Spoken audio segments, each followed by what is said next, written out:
Mais nous, on sait que notre lettre d'appel est disponible parce que ça sera une condamnation politique pour le faire disqualifier. Et ça ne marchera pas. Bonjour. Bonjour, patron. Le verdict dans le dossier de votre client a été attendu ce matin, mais en raison des calendriers, finalement, il a été renvoyé le 27 février 2025. Quelle est votre première réaction?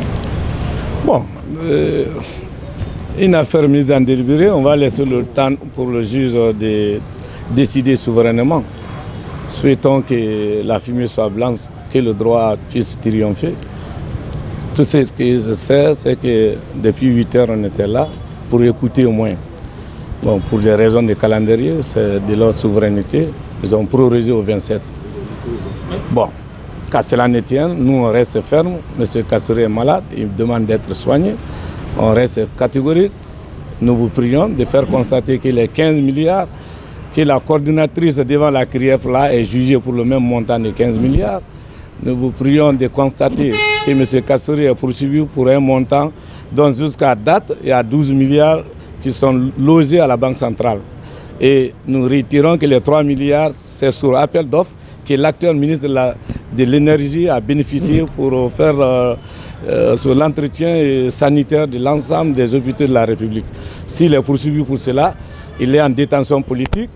On attend certainement une décision de disqualification taillée sur mesure. Mais à part ça, M. Kassory ne se reproche de rien, que ce soit aujourd'hui ou ailleurs. On garde notre destin, notre foi. Mais quand même, il est regrettable de faire priver des hauts cadres qui ont servi ce pays, les priver de leur liberté. L'attente est un peu longue.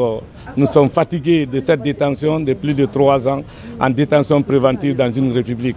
Nous prions Allah que le destin soit au rendez-vous, que la République soit franchement respectée pour respecter ses hauts cadres, parce que Kassory ne mérite pas ça avec la plupart des hauts cadres qui ont servi ce pays.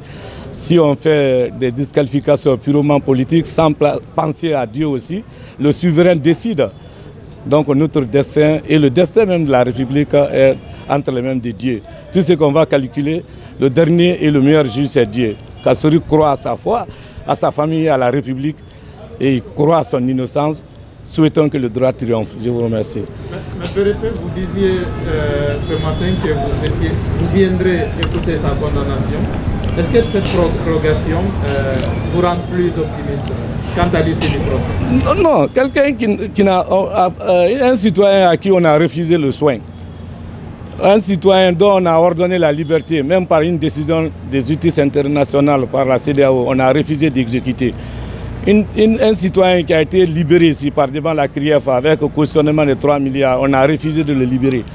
Un citoyen dont on a ordonné l'évacuation sanitaire, on a refusé de le permettre de se soigner. Vous attendez quoi maintenant de potable? Si c'est le contraire, c'est ce qui va nous surprendre. Mais nous, on sait que notre lettre d'appel est disponible parce que ça sera une condamnation politique pour le faire disqualifier. Et ça ne marchera pas parce que Dieu a le dernier plan.